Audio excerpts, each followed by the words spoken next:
Welcome to the Zoe Routh Leadership Podcast, your source of strategies and insights to make you a better leader. Influence, improve, inspire.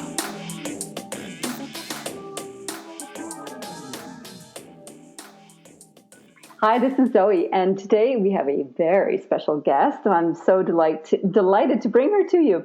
Her name is Alessandra Edwards, and her background reads like a litany of everything out of a science textbook, so bear with me. She has a background in clinical nutrition, integrative naturopathy, and nutrigenomics, and I believe this is the science of how nutrition, exercise, and mindset affect our genes, which is very cool science. I'm really looking forward to hearing more about that. So in her professional life, she shows leaders how to maximize their energy so they can achieve more. So every single leader I work with wants to do that. They want more energy to do more because they've got way more on their plate. And the interesting thing about that is that she looks at how people are genetically prone to have poor mental focus, energy fluctuations, or low motivation, and therefore what we can do to adjust our habits and our nutrition and how we manage ourselves to compensate for even that. So we can be high performers even if we're genetically doomed, it would think, to the opposite results, which is hope for all of us. She has two cats, Molly and Millie. Very cute.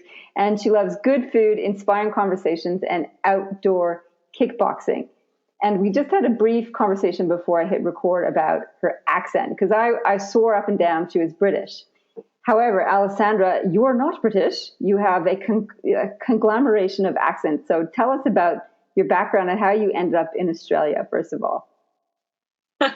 I'm glad that we're mentioning this at the beginning so that if I fluff my words, then people will know the reason why. So I was born in Rome, in Italy. And I grew up in Rome, also spent quite a bit of time in France because my mother was French.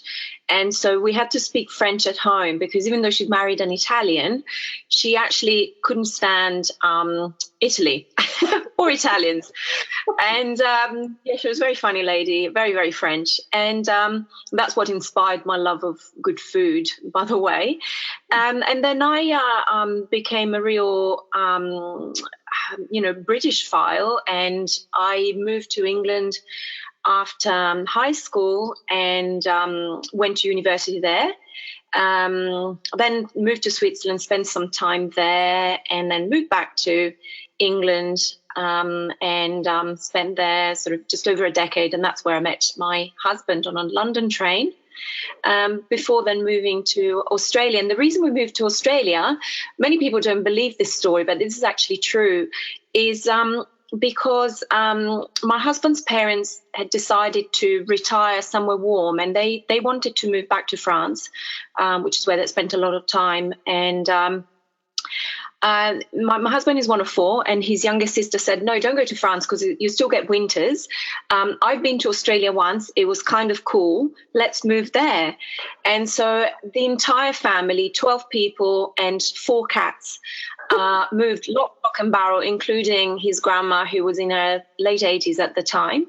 And here we are, 13 years on, with no regrets. Oh, my goodness. That's epic. To pick up and move an entire family plus cats. I mean, cats probably had to go through a quarantine for 6 months or something. That's right. Yes. Quarantine and, the lot. Very expensive, actually. Their flights cost more than ours. Oh, my goodness. All right. Well, thank you for sharing that. You definitely are a citizen of the world.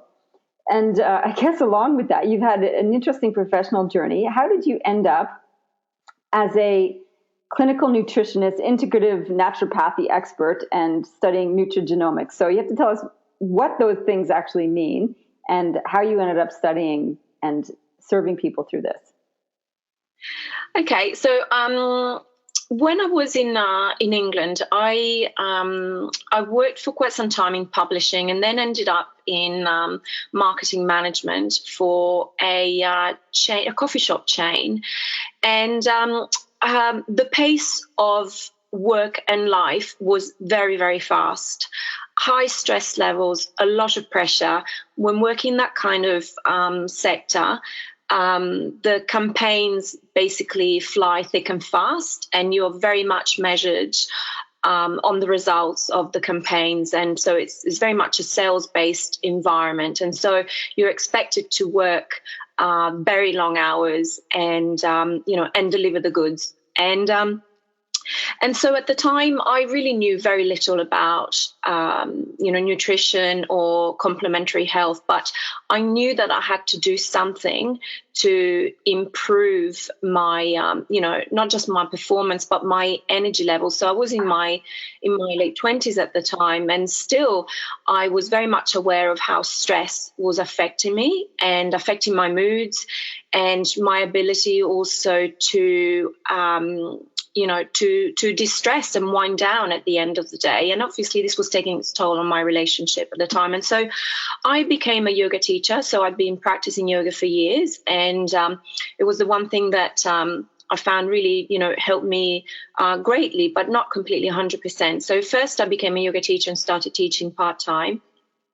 And then through yoga, I became interested in a branch of nutrition called Ayurveda, which is, traditional Indian, very complementary and highly holistic system that includes diet, lifestyle, meditation, and yoga. So that was my, if you like, initial step into realizing how modifying one's diet and introducing different types of mindset exercises actually could then produce incredible results in the workplace. And I kind of became quite addicted to it, and because I felt better and better, my resilience increased. I was doing so well at work. And so that was the first interest. And then this basically translated into researching more and more what nutrition meant. And so I left Ayurveda behind as I realized that actually I'm very scientifically minded. And so certain aspects of Ayurveda were a little bit too, woohoo for me.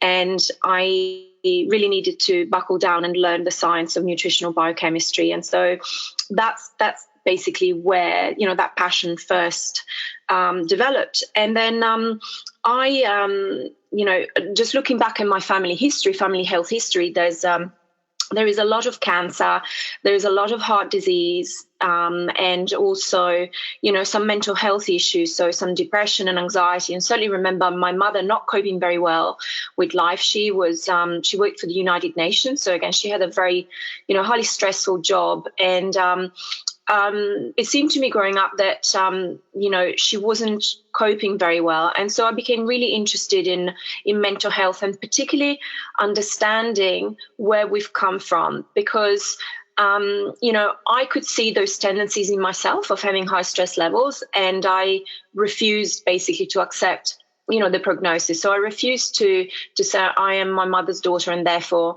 this is how I will live my life. And so I became very interested in genetics and the science of nutrigenomics, which is, as you said at the beginning, Zoe, basically is the study of how foods affect our gene expression. So genes are, short sections of the DNA that are found inside your cells, and they send out biological instructions to our cells in order to make things, to make proteins. And these genes are passed down from our parents to us, and it's what makes us unique. But what really interested me and interests me more as research is expanding in this field is that we can actually tweak this so that we don't have to be slave to our genes. And this has certainly become completely true in my life. As you know, I have a very full professional life with lots of travel, working with many clients at high executive level. And I also have 2 young children, 2 cats. And yet I find that my level of stress resilience is the best it's ever been. My energy is really consistent.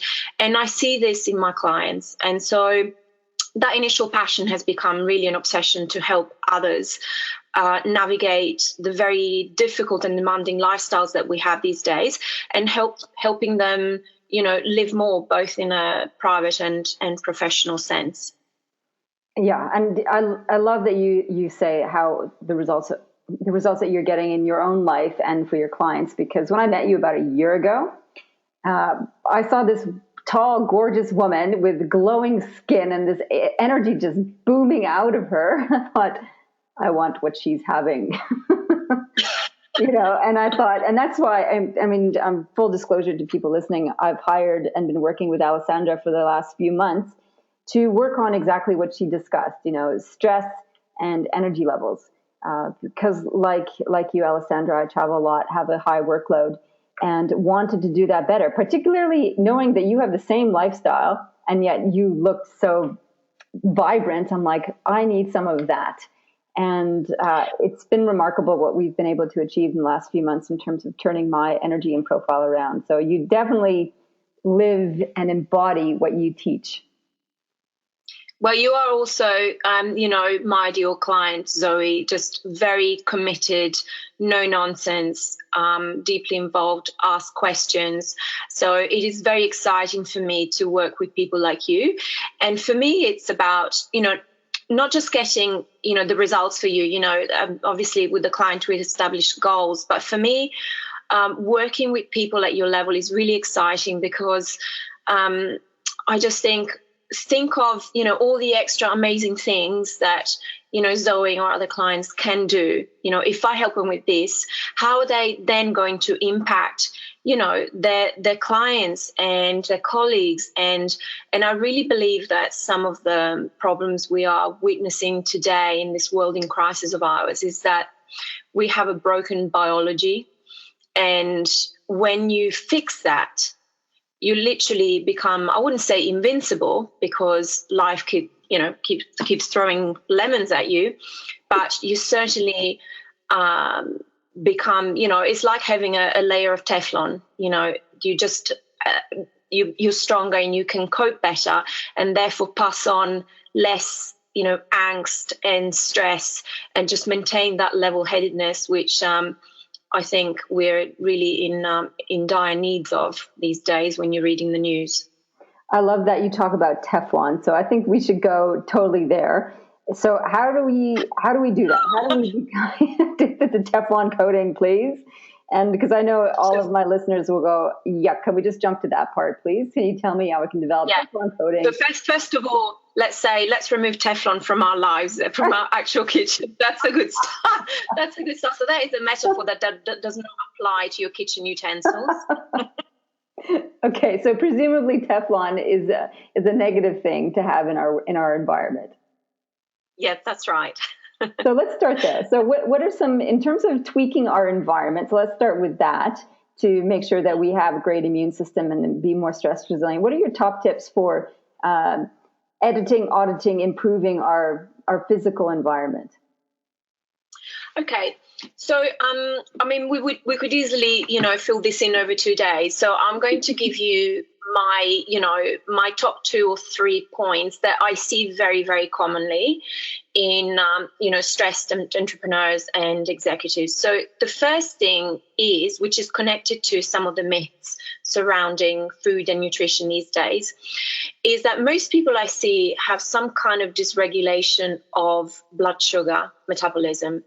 And so without going, too deep into the science, this basically means that, our bodies, our cells, and particularly our brains are hungry for energy-rich glucose that we get from food.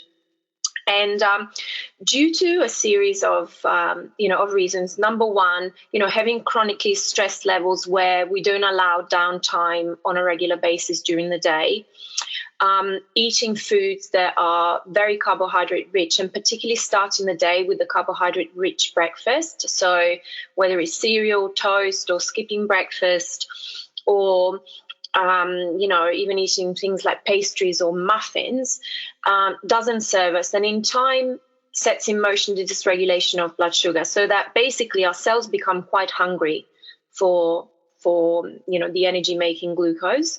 And as a result of that, our brain, which consumes vast amounts of glucose on a minute by minute basis, becomes very foggy and tired.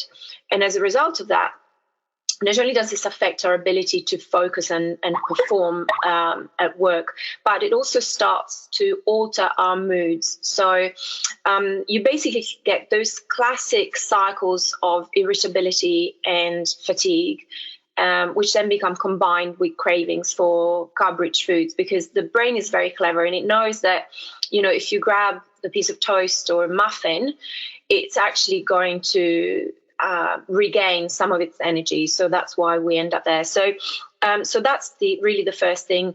The second thing is, which is related to what I was talking about, not having downtime, is this expectation of ourselves, and this is particularly common in the corporate workplace, where we assume that we can go at it, all the time.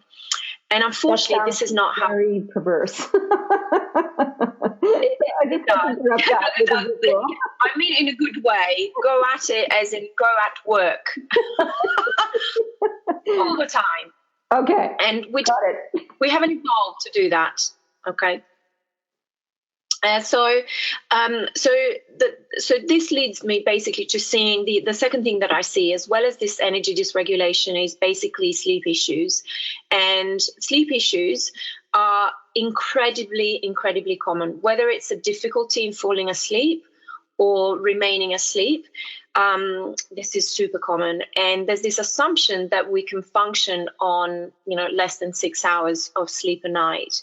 And this has a really strong impact in a bad way on how our brain is able to function, retain learning, and, and focus. So these are all the problems. So we are eating too many muffins and carbs and starchy stuff, and we're not taking enough breaks during the day, and we've got sleep issues. So let me just tease out each of the antidotes for these, if you like. So first one I want to know about, if you're doing the opposite of no downtime during the day, what does that actually look like if you're going to fix that on a practical level? Like, what kinds of things could you do during the day to recalibrate so you're not going at it, as you said, all day long? Yeah. So some of these suggestions, your listeners may be familiar with, in the sense of if they have perhaps looked at, hacks to increase their productivity. For me, it's about cycling, and particularly understanding how our neurotransmitters and hormones cycle. So I'll give you a very quick, rundown of what happens. So we basically have a burst of cortisol, which is, people associate cortisol with stress, but cortisol is a hormone of life, and it's really necessary for us to function. So in the early hours of the morning, we usually have, this burst of cortisol, which helps us to wake up naturally. Incidentally, people who wake up around 4 or 5 a.m. and can't go back to sleep, that is generally due to this dysregulation of the circadian cycle of cortisol. So they're so stressed that basically they're producing cortisol inappropriately, and then they cannot go back to sleep. So we're supposed to have this burst of cortisol in the morning, which is followed quite closely by release of dopamine, which is it's the gorgeous neurotransmitter that makes you feel like you're on top of the world, right? You can conquer anything, and you are excited about life. And people might associate this feeling with, when you've got like maybe a holiday to look forward to, or a party to go to, and there's that anticipation of great things to come. That is dopamine at its best. So we want to support that natural cycle of release of, some cortisol and some dopamine in the mornings. And so my recommendation is to ditch all carbs for breakfast entirely. I'm a huge fan of smoothies because my mornings are busy. So I usually recommend the high protein smoothie with no carbohydrates. So just very, a small amount of berries, because they're quite low carbs, high amount of protein. And then following this up mid-morning, if people are still hungry, with a protein snack. At the same time, allowing yourself, and I recommend usually, for my clients to go to bed earlier and wake up earlier. So getting up earlier before the whole household is in motion or before you have to rush out of the door, and actually grounding yourself. And I know this sounds a little bit sort of hippie, but there's quite a lot of science behind it. And there's different techniques I like to recommend for grounding, whether, some people are open to, even a 2-minute meditation, or concentrating on the breath, or doing some kind of grounding type of exercise. So, some simple Pilates or a couple of rounds of yoga, sun salutations. Those are things that help us basically become into ourselves. And they have been shown in studies to slow down the release of adrenaline and high-level cortisol. So you're starting the day basically on a good footing. Then I like to cycle in terms of work. So, whether, and because of this increased dopamine, unless people have, profound circadian clock disruption, then the best time to work and do good mental work is actually the morning. So I usually recommend doing chunks of, up to a couple of hours. Yeah, and really focusing on that, and then allowing yourself afterwards to do movement-based work. And by that I mean, if you need to make phone calls, or you need to, go to meetings, try and instigate standing meetings, walking meetings, and really starting to break that down and allowing yourself to have these cycles where you're stopping work, you're checking in on yourself, taking a few breaths. And there's also apps that can help you do that and help you refocus and just focus on your breath for 30 seconds. So just on the apps, have you got any that you can recommend? I knew you were going to ask me that, and I can't remember it. I can't remember it right now. I can certainly add this in later. But they're not hard to find. So even just doing a Google on breathing apps, they will come up. But the specific one I recommend, I can't think of right now, and I don't have my phone handy. So I'll get that after we finish the interview, and what I'll do is I'll put that on the show notes for people, and you can find that at zoerouth.com/podcast/health for this particular interview. And so we'll list the breathing app that Alessandra recommends there. Okay, so we've got cycling activity. So do mental focus stuff for a couple hours in the morning, and then take a break, and then do active type of work, which is calls, standing meetings, etc. What else? Yes, and then then going back to that cycle of neurotransmitters, what we want to start doing then is going to lunchtime and early afternoon is still supporting our production of dopamine. So it's important to have good levels of protein with our lunch. Yeah, as well as a wide array of vegetables. So my favorite type of lunch would be like a mixed salad, mixed chicken salad or, fish salad, but also starting to add back in those slow releasing carbohydrates. And my favorites are lentils and beans, and they're just fantastic. And the research just keeps piling on the benefits of these types of foods, for energy levels, for maintaining good blood sugar levels. So they're really fabulous. And then going to the evening, that's when having a dinner that would be more carbohydrate based would be more beneficial, particularly if there's sleep disturbances, because carbohydrates help serotonin building blocks enter the brain to make serotonin. And so, whereas I see the opposite usually, so most people will have more carb-based breakfast, and then they'll have their main meal when they get to home for dinner, and it will be a big chunk of meat and protein. And what the protein does is just it really stimulates the dopamine rather than allowing the cortisol to increase, rather than allow the serotonin to increase. And the serotonin is necessary to wind down in the evenings and start to promote that curve of melatonin. Melatonin is made from serotonin. Wow. So that's why it's really important, and what many productivity experts do not take this into account. And this is a big point of difference that makes a really huge difference to people's energy levels throughout the day, because you're mimicking the natural state. And then coming on to sort of a more bedtime phase. So what I find is that most people are lacking is actually really a consistent winding down routine. And so what they do is that they'll come home and they either, if they've got kids, they have to perhaps go through, a bedtime routine, or if they haven't got kids, they're going straight back into work, or they're going into social media. And so there hasn't been any disconnect from technology and devices. And there is a very strong connection between our eyes and our brain. And so what you're watching, and particularly the kind of light that you're being exposed to, actually has an effect on the biochemical changes going on in your brain. So I usually cap devices at 9 p.m. and then having at least an hour of downtime. And by this, I mean, reading a book that is not work related. And, in our field, Zoe, that's a little bit hard because we're constantly educating ourselves and reading more books that are, nonfiction. But I think it's really important to having some time during the day, particularly in the evenings, when we're doing things that are actually really, fun-based and pleasure-based, because that has a big impact on our biochemistry. So I'm curious about that then. So for your reading list, what kind of fiction do you like to read?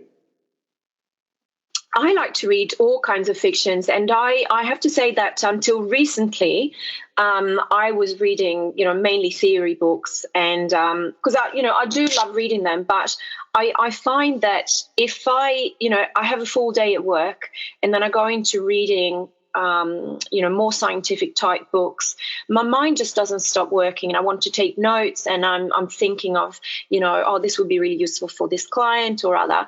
And so I have gone back to, and I'm not sure I should be divulging this publicly, but it's not something I'm particularly proud of, but I really love adventure fiction and, romantic fiction. So anything basically that helps me, just unwind and, have a laugh. I really, really enjoy. Oh, that's great. I can't wait to see copies of the books that you read. Yeah, don't ask me for a bibliography, please. I will not divulge that. That's as much as you're going to get. I knew you were into bodice rippers. I knew it. Yeah, that's right. Yeah, Mills and Boons, that's me. So we might have to end this bit at the end, by the way. Come on. We just don't laugh enough. That's the thing, we don't laugh enough. And so whatever makes you tick, and, whether it's reading Games of Thrones or just reading, Seinfeld biography, it doesn't matter. Just, finding something that allows you to reconnect to that more playful part of you. It doesn't have to be reading. I mean, there's plenty of other fun activities that I can think of that one could do in the evenings that are useful for rebalancing a stressed biochemistry. But, and it could be something as simple as having a bath, but disconnecting from our phones and devices, I think, is absolutely essential in that part of the evening. That's hard to do, actually. Like when I think about that, I mean, I get most of my books, fiction and nonfiction, on my iPad, and that's sort of, if I'm going to unwind, I'm still got a device. So it means having to revert back to old school hard copy books for fiction.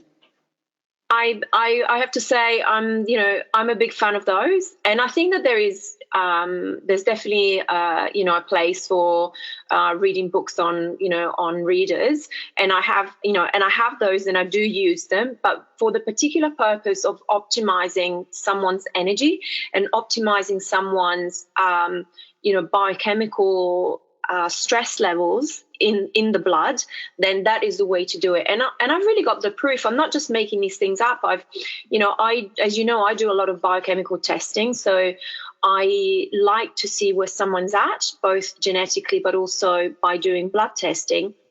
And I see this constantly. Most of my clients will present to me saying that their energy is okay. And some will also say their energy is great. But when we actually look at the bloods, they are profoundly fatigued.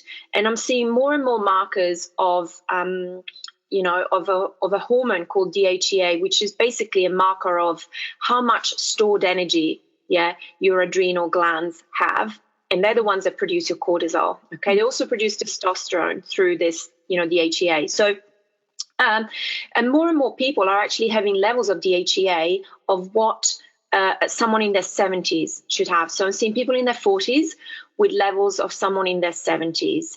And to me, they're kind of, standing on the edge of a precipice, because when your DHEA drops so low, for men, the issue is that, developing low testosterone quite young. And particularly if you're in a high performing job, testosterone is, really, really essential. And it's what gives you that grit, that drive. And for men also, it's particularly important to maintain, healthy and happy relationships.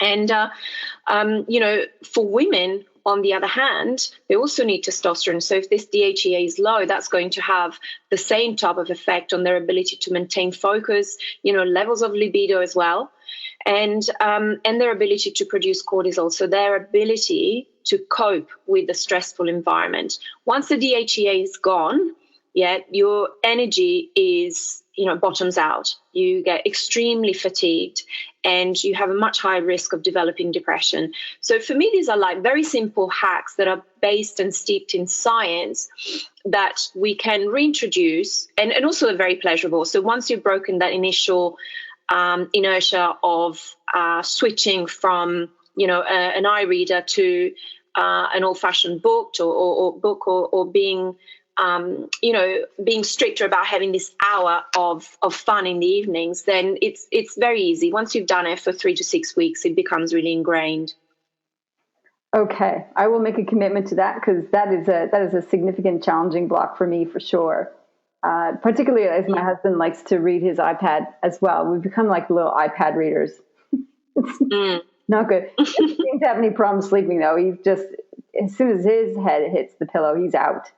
No, and that's fine. And that won't necessarily be linked to the sleep, but, perhaps, energy levels might be different, or, there's a number of different things, that could be affected. Okay. So I have one question to go back to nutrition, and that was having carbs at dinner. Are there particular kinds of carbs that you recommend over others? I mean, we slammed muffins, poor old muffins. What kinds of things? Especially to a Canadian, I shouldn't be slamming muffins. You're very, very good at making those in Canada. Okay, so I'm really quite specific with the carbohydrates that I like, and I'm not a big fan of bread. I'm not a big fan of flour. By now, you might see that maybe some people will be disconnecting from this podcast, by the way. So to me, those are really processed carbs. And I don't care whether the bread is whole wheat or, whole grain. And this is one of the myths that we have around, that there's, different qualities of bread. And for me, all those foods are processed. And we have seen now, we've got this epidemic of, diabetes, this epidemic of, increased weight gain and obesity and all these stress conditions that we have.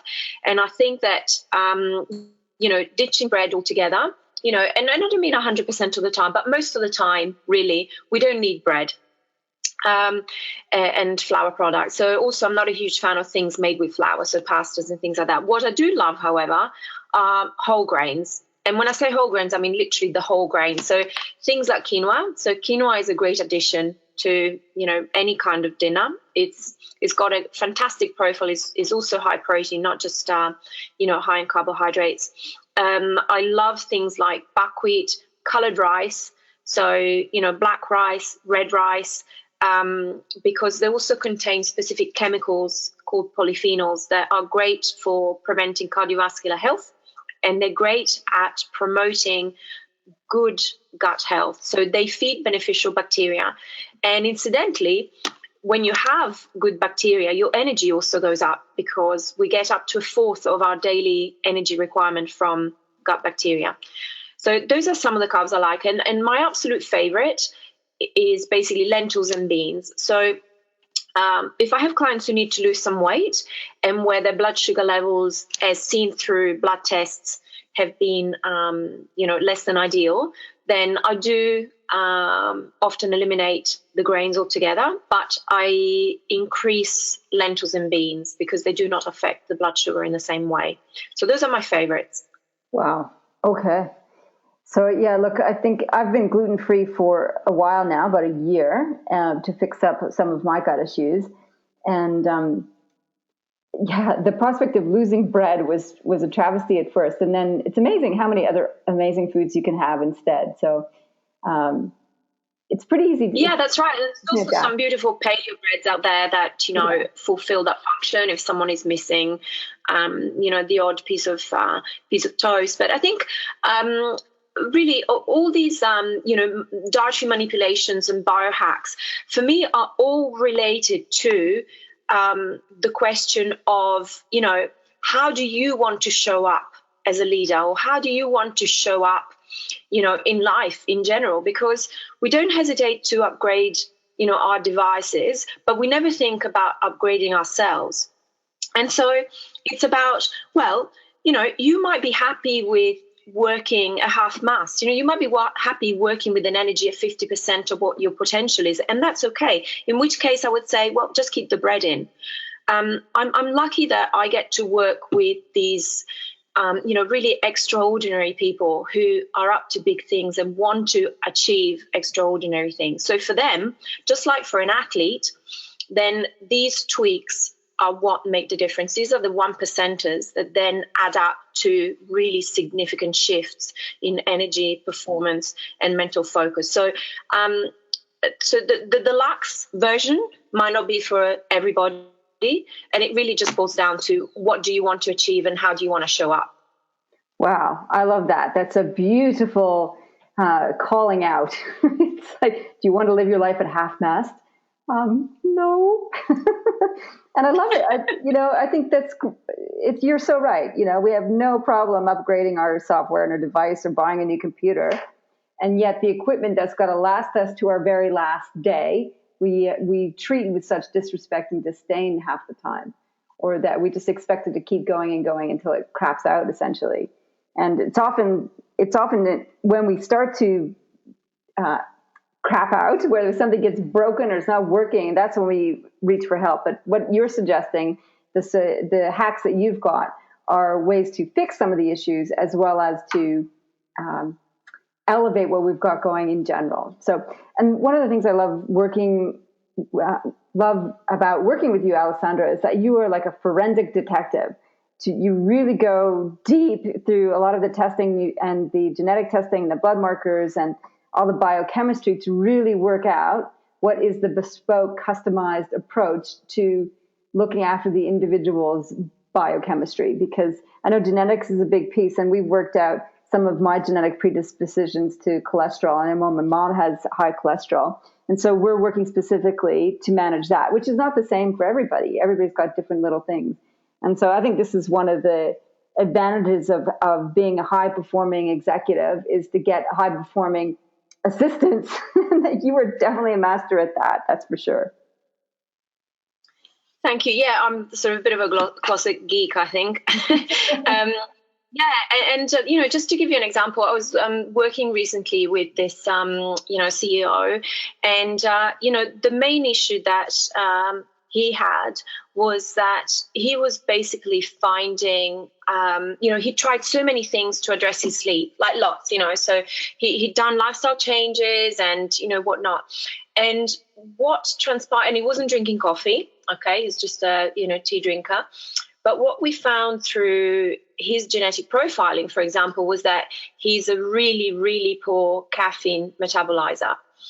And, what she didn't realize was that he was having quite a lot of, dark chocolate in his diet. Mm-hmm. And he was also having quite a bit of tea. And then we found out genetically also he was an underproducer of melatonin. Mm-hmm. So once we'd addressed those things, and so, I counseled him on the kinds of things in his life that were not matching to his, genetic variants, then the sleep just naturally, went back to normal. So we didn't have to do, heavy supplementation or anything. It was really about supporting that genetic expression. And that's what I was mentioning earlier, is that there is this constant dialogue between our genes, our cells, our environment. And we now know that even thoughts actually affect the way our genes work. And so I'm absolutely fascinated in looking for all the forensic evidence of how our genes are working, through the bloods.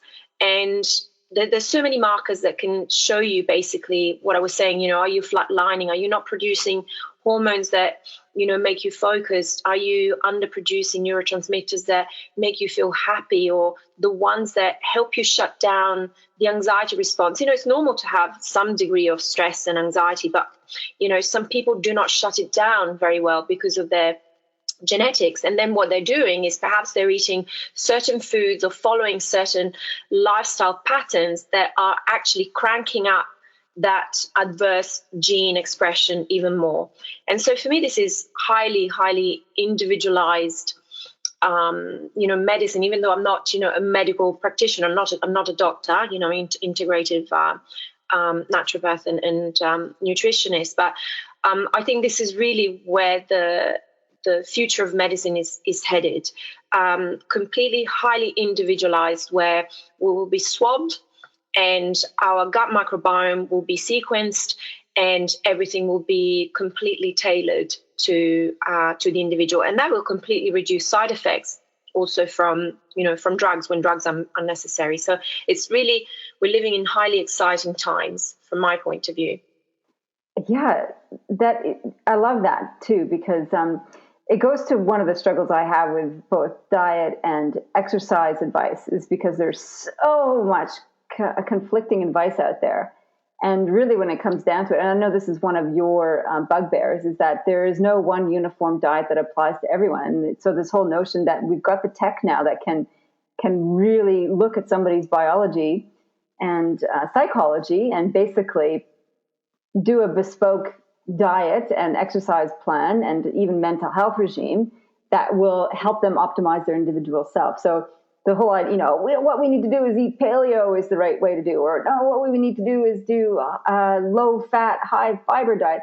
You just blow that out of the water by saying, well, actually, no, it depends on your genetic blueprint and how we manage yourself in that way. And so true. Yeah. And I love the fact that, because it gives so much hope to people, because I know lots of people, and I'm one of them, who have tried different exercise regimes or different nutritional plans only to find, like I was on a very high-fat paleo diet for a good 6 months. And when we got my genetic markers saying that's totally the wrong thing for you to be doing, because I have high cholesterol predisposition and fat malabsorption. So this highly promoted diet, which is like, this is the thing that's going to help you become a fat metabolizer, was completely the wrong thing for me because of my biology. So it's only when we get yeah, I know, it's crazy. So I love the fact that you're advocating for, let's find out about you, and it's not your fault. If you try, perhaps some of the listeners at the moment, might have adopted, bulletproof coffee.